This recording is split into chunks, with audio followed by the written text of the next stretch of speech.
ගොදුරක් තරම් ඉන්නේ. මොකද යන්නේ? ගොදුරක් තරම් ගොම්බාරි මියක් කරේ.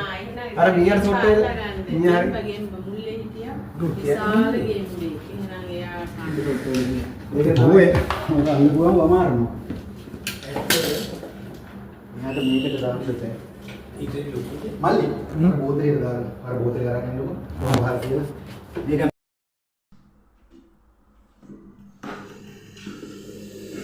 කොහොම ඉන්නකන් යන්නේ. කොහොම ඉන්නකන් යන්නේ.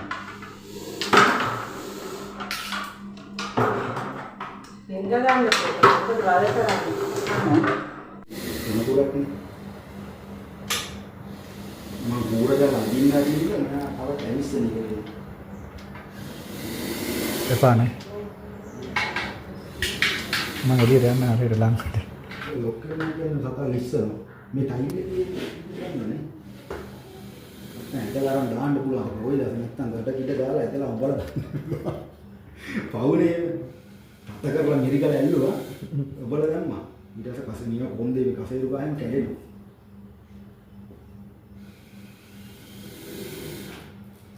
මොනෝගේ නයියල්ලන් ගියහම හරි තාත් තිබේ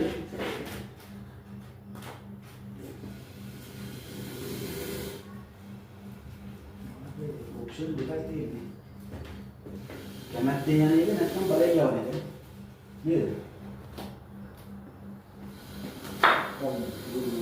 සෝන්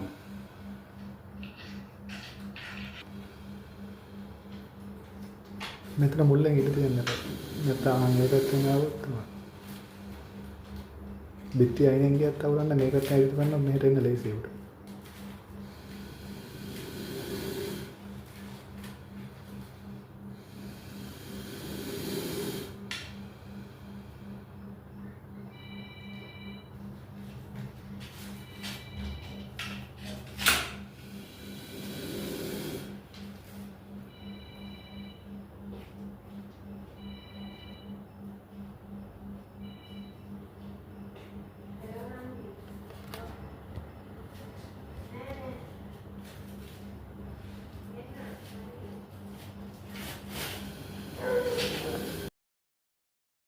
පුර පසළොස්වක පොහොය දවසේ උදේ මට ඇමතුමක් ආවා පොල්ගහවෙල ප්‍රදේශයේ වෛද්‍යවරයෙක්ගේ টয়ලට් එකක් ඇතුළට නායකයෙක් ඇවිල්ලා ඉන්නවා කියලා විශාල නාගයෙක්.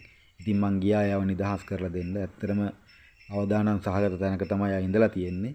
ඉතින් ඊට පස්සේ ආව අපි සුපරීක්ෂාකාරීව බොහොම ආරක්ෂිතව සතාට අනතුරක් නොකර සතා ඉවත් කරලා දුන්නා. ඒ ගෙදර අය බොහොම කාරුණික කට්ටිය සතාට කිසිම කරදරයක් කරලා තිබ්බේ නැහැ.